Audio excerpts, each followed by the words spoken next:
सती प्रथा भारत में कायम रही,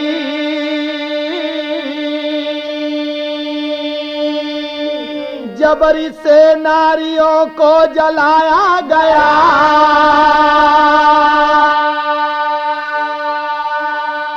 ना हुआ था गवन जिसका पति मर गया,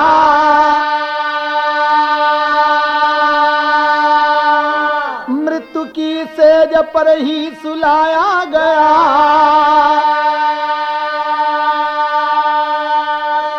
ग्राम विवेकपुर के सभा बीच में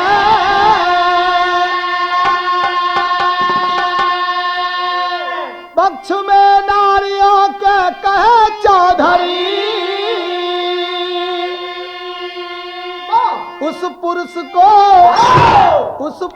को भी जीवन गंवाना होगा, जिसकी घरनी धर्म की कर्म कर मरी।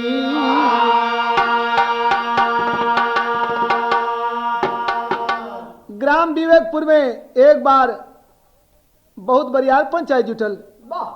वो पंचायत में आदमी और औरत बराबर संख्या में जुटल है। एक औरत खड़ी होकर कहले कि चौधरी साहब, जब से सती प्रथा कायम हो तब से देख रही हूँ कि जब मर्द मर जाते हैं तो औरत साथ में जाकर सती हो जाती है, लेकिन जब औरत मर जाती हैं तो मर्द क्यों नहीं साथ जरते हैं। तो चौधरी साहब उस दिन से पूरे अठगांव में एक नियम लागू किए कि जौन औरत मर जाए ओकरे साथ ओकरे मर्द के भी जरे के पड़ी। तो तर्ज मिलल, तर्ज हो कि गर तू ना रहोगे तो वफा कौन करेगा। गाना के अंदर भाव मिलल, वह भी जलेगा साथ जिसकी नार जलेगी। वह भी जलेगा साथ जिसकी नार जलेगी। वह भी जलेगा साथ जिसकी नार जलेगी। वह भी जलेगा साथ जिसकी नार जलेगी।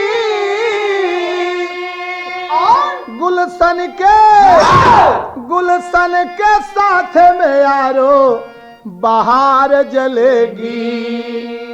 सब लोगों ने मंजूर कर लिया ये फैसला,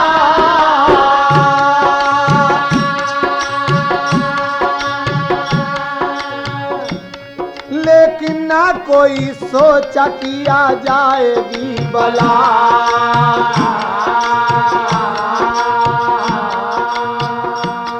संयोग से भोला नाई की नार मर गई। सोचने लगे भोला कि मेरी किस्मत जर गई।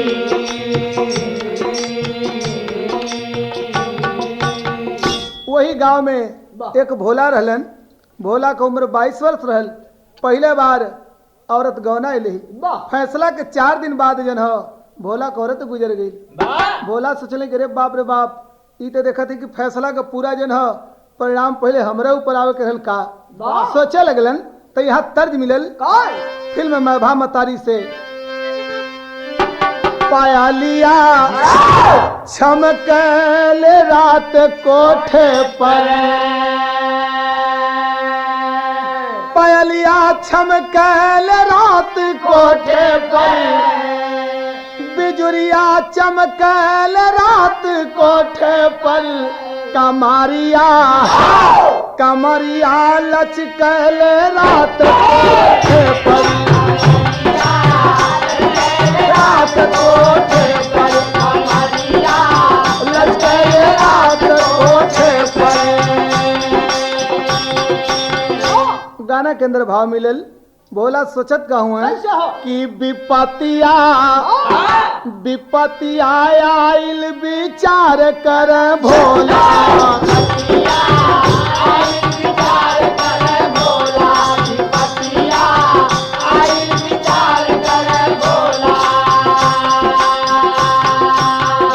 विपतिया आइल विचार कर भोला।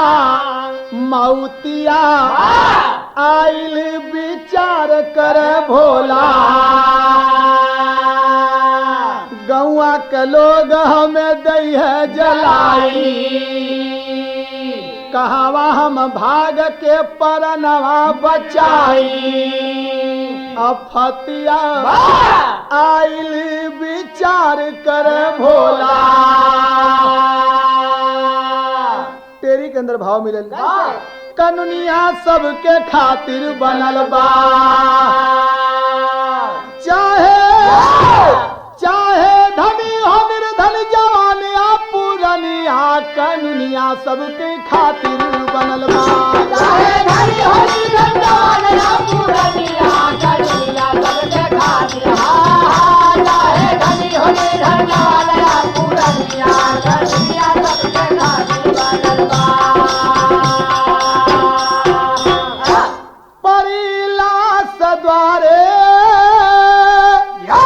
परिलास द्वारे दुल्हन की भोला मन में किए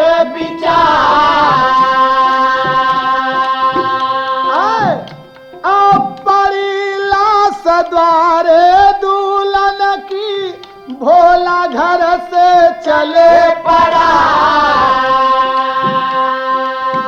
हरन दौड़े चार बहादुर भोला को पकड़े है जा बाध डोर में पकड़ ले आए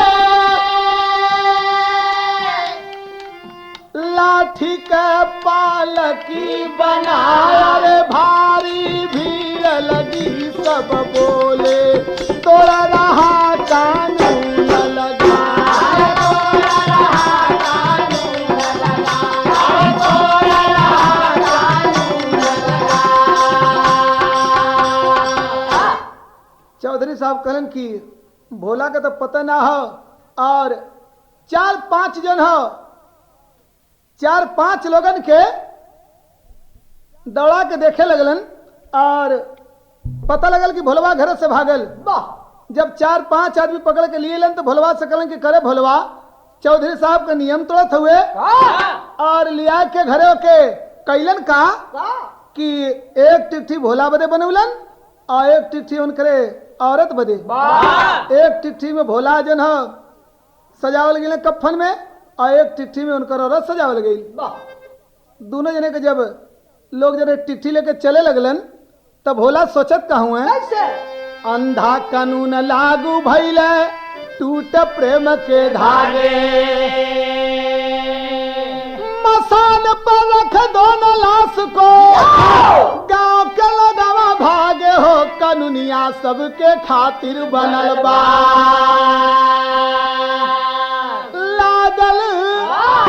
लागल आग चौधरी के घर में वही जुनिया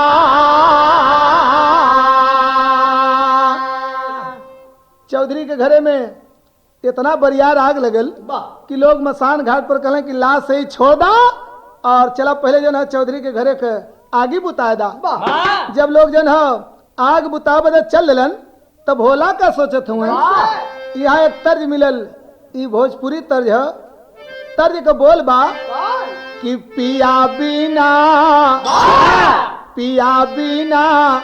पोर पोर में दर दिया बा पिया बिना पोर पोर में दर दिया बा कुछ काम नहीं करता हर दिया बा काम नहीं करता हर दिया बा काम नहीं करता हर दिया बा इधर मनवा में कैलन विचार भोला इधर मनवा में कैलन विचार भोला कैलन विचार भोला इधर मनवा में कैलन विचार भोला धीरे धीरे दिए कफन को फार भोला देख एक पानी में बहत रहल लसिया टिकठी पर रखे भोला बहाय करके असिया होई गईला तब वहां से फरार भोला भोला कहलन का कैसे कि एक लाश बहल जाते पानी में वो लाश के लेके अपने जन टिकठी में से धीरे धीरे निकल गईलन और लाश के वही में जन बांध छान के वहां से चले भाग। इधर गांव वाले का कहलन कि चौधरी के घरे कागी बुताए के जब वापस अले मसान घाट पर तो करत का हुए गाँवा के लोगावा बुझाई के अग्निया हो गईला मसानावा परधा कफन हटाए बिना लसिया जलाए दोनों तेरा ही का दिन गईला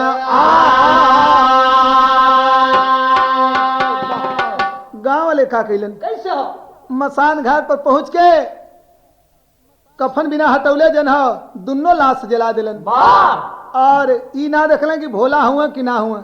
इधर भोला तो चलने भाग वहां से लाश दुनो जला के जब चले लगलन तो चौधरी साहब कहलें कि भाई हिंदू धर्म के अनुसार भोलवा के 13 भी होए के चाहिए। गांव पर आके लोग जन धीरे धीरे गिनत गिनत जब 13वां दिन आ गए चंदा लगा के भोला के 13 कैलन और पूरा अठगावा में निमंत्रण दिलन कि समस्त परिवार सहित भोला के 13 में आने का कष्ट करें। लोग भोला के 13 खाए बदे जुटलन और 13 में पहले ब्राह्मण लोग भोजन करेलन। तो यहाँ तर्ज मिलल मास्टर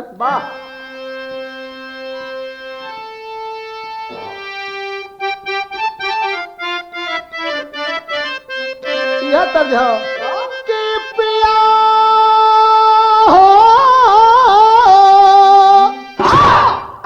पिया पियारा टटा पियर भाई दहिया ए सखिया पिया पिया मतला बाबा के यार प्रीति लई भागली सखिया। गाना के अंदर भाव मिलल कि जगाले हो किया जगाले कहे बनाई बाए भोला अरे पंडित मनावे लेके दक्षिणा स्वर्ग सुखा पैबाए भोला पंडित मनावे लेके दक्षिणा स्वर्ग सुखा पैबाए भोला पंडित मनावे लेके दक्षिणा स्वर्ग सुखा पैबाए भोला। कहे जवन यहाँ खाल जाई उहाँ पैबाए भोला अरे पंडित मनावे लेके दक्षिणा स्वर्ग सुखा पैबाए भोला। खियावत पियावत लगभग जन 11 रात बजे लगन बहुत लोग जुटल रहलन और 4-5 जन बैठल खाए बदे के रात का समय रहल। अब भोला भी धीरे धीरे अपन 13 खाए बदे के जन चल अलन और वो भी एक कोने जाके बैठ गईलन। लेकिन यह तर्ज मिलल फिल्म गंगा किनारे मोरा गांव से तर्ज के बोल बा कि जैसे रोज आवेलू तू तेरा सुन के आई हो रे निदिया निडर बन के। गाना के अंदर भाव मिलल कि मिलता भोजन जहाँ, मिलता भोजन जहाँ जन जन के। आई गईल भोला तब बाना ठन के। मिलता भोजन जहाँ जन जन के। आई गईल भोला तब बाना ठन के। मिलता भोजन जहाँ जन जन के। आई गईल भोला तब बाना ठन के। एक कोने में जाके भोला बैठ गईलन। कहाँ? उनके भी जो है वही पात में उनके भी पतरी पुरवा पर ई सब कुछ मिल गल, खाए पिए के सामान भी मिल गल। भोला अपन धीरे धीरे जन लगल खाए, 13 दिन के भूखल रहलन। और लोग परोसत जन है भोला के तरफ जब एक आदमी पहुँचलन लेके तरकारी बल्टी में परोसत रहलन। जब भोला के पास गईलन तो वो चीन गईलन। अब भोला सोचलन कि हमके चीना था, अपन जब देखलन कि वो आदमी आवत है तो भोला अपन मुंह घुमा लेलन। लेकिन वो आदमी अब पहचान गए और पीछे लौट के लोगन से कहे लगलन कि भैया हमके एक बात का शंका हो। लोग कहलन कि का बात का शंका भैया? कहलन कि हमके बुझाता कि भोलवा यही पतिया में बैठ के खात हो। लोग कहलन कि भोलवा तो मर गल, कि भोलवा यहाँ कहाँ से आई? वो कहलन कि हमके कुछ लोग बतावलन कि मरले के बाद अपन तेरे ही खाए बदे के लोग भूत बन के आवलन। इसलिए उम्मीद है कि भोलवा भूत बन के जो है तेरे ही खाए बदे अपन आ गई है। वह कोने में बैठल बा। 4-5 जने जुट के अपन बतियावे लगलन और चौधरी साहब तब से आ गईलन। कहलन कि एक बात हो, चिंता न करें, एक दूसरे के काने होवे लागल बतिया। एक दूसरे के काने होवे लागल बतिया। एक दूसरे के काने होवे लागल बतिया। बैठल एक मानाई बा भोला सी सूरतिया। बैठल एक मानाई बा भोला सी सूरतिया। बैठल एक मानाई बा भोला सी सूरतिया। सब ही निहारे फारी नयनन के। सब ही निहारे फारी नयनन के। आई गईल भोला तब बन ठन के। पारी के पारा सब कोई देख ले, लेकिन कोई पहचलस ना। उ जन तरकारी परोसत रहा उनके शंका हो गई कि जरूर भोलवे हो, अब भूत बन के आयल हो। जे खाए बैठल पात में सोचल लोग के रे यार कुल बतियावत हो कि भोलवा भूत बन के आयल हो, तो ऐसा हो कि यही पतिया में बैठल हो। अपन लोग डेराए लगलन और धीरे धीरे सोचलन कि भाई का बात है। लोग आपस में एक जगह जुट के बतियावत हुआ। लोगन के कान खड़ा होए लगल, सोचा लगलन, लेकिन भयल का एक लाइन थोड़ा बढ़ के मास्टर। हाँ अरे पारा पारी लेहल मुँह निहार। पारा पारी लेहल मुँह निहार। भोलवा भूत भयल। भागे लगला सब ही टंगरी झार। भोलवा भूत भयल। भागे लगला सब ही टंगरी झार। भागे लगला सब ही टंगरी झार। भोलवा भूत भयल। लेके लड़का भागे लगली घर घर में लड़कोरी। अरे केतना बुढ़ावा भागत भागत थू थुन देहला फोरी। भोलवा भूत भया। अब की जनवा दे सब कर मार। भोलवा भूत भया। खाए वाला चलना भाग जन हो। कल रे बाप रे बाप भागा, यहाँ भोलवा भूत बन के आयल बा।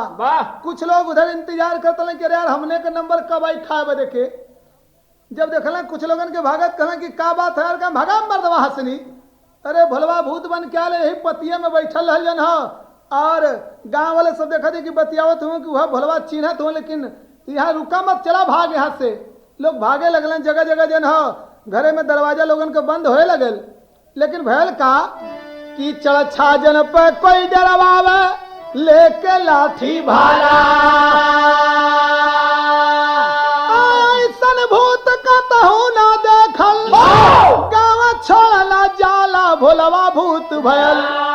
अरे शंका में नर नारी पड़े बीमार, भोलवा भूत भयल। चले भाग लोग जन हो, और वही जन भीड़ में भोलवा भी भागे लगल। वाह, कलश करे धरा धरा ये भोला जालन जन हो। लोग सोचे लगलन कि अरे यार ये कहाँ का हमने तेरही खाए बजाइली कि ये तेरही में जन भोलवा जन हो भूत बन के आयल बा। देखा थे कि पूरा जन घर घर जन आदमी के बीन बीन के खा जाई। कुछ लोग कहलन कि अरे भैया हमने का करी, चौधरी साहब का नियम हो, और चौधरी साहब जिंदा आदमी के जलवा दिल हो, निश्चित भूत हो गए हो।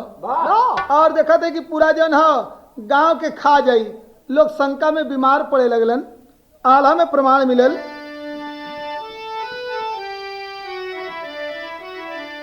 अरे सबर हो गवा कहो दवाई मिल जाला,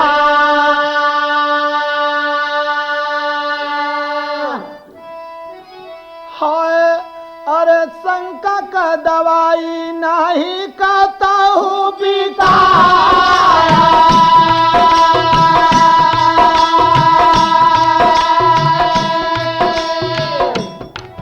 और शंका में बीमार पड़े गौआ के लोग,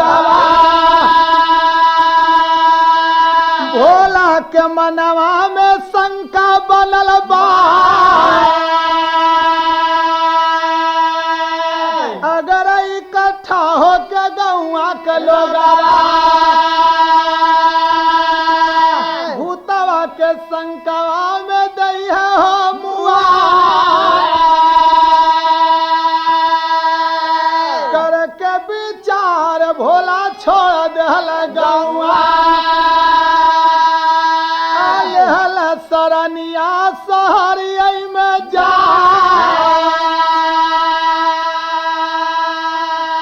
पूरे गांव में शंका की बीमारी फैल गई, लोग बीमार होए लगलन, घर घर बीमारी फैल गई, शंका का बीमारी जन हो। लोग कहलें कि अरे बाप रे बाप भोलवा इतना बरियार हमने के लगत बा कि देखते कि जान ना बची।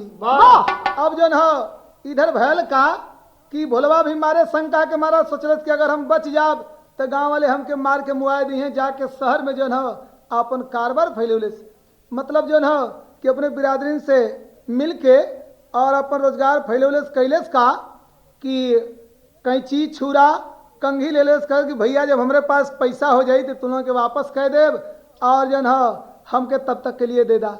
आप लोगों के दाढ़ी बार बनावे लगल, यही से पेट पदा चलावे लगल। लेकिन इधर गांव में का भैल, आए हमार हालत सब कर बिगड़ल, अरे ओझा सोखा गुनिया कुटकल लगे लवंग घर घर में, आझोर मूली पचरा जा सचमुच भूत भयल बा भोलवा, देवी हमको रही बता जीव का बदला जीव चाहिए, पैसा के मुँह देखो ना खर्चा करे सभी स्वार्थ में, तब सब कर शंका छूटल बा बढ़ल मानव ओझा सोखा के। गांव में जन हो ओझा सोखा लोग जुट के अपन ओझाई शुरू कैलन। कहलन का लोगन से कि भोलवा इतना बरियार लगत हो कि आप लोग पैसा का अगर मुंह देखबा तो भोलवा पूरा गांव के बिन बिन के खा जाई। तो ऐसा काम करा कि पैसा इकट्ठा करके ले चला भोलवा के जन हो गया जी बैठा देवल जा। गया जी? हाँ गया जी ले जाके लोग जन हो भोलवा के गया जी बैठा दिलन। इस शंका के बीमारी में लोग परेशान रहलन, लेकिन जब भोला के झूठा गया जी बैठा दिलन ओझा सोखा लोग ते अपन जन हो गाँव दुरुस्त हो गए। और इधर भोला का करते हैं, हर भोला शहर में हो करल गुजारा, मेहनत से लोगन कहा जा मत बना,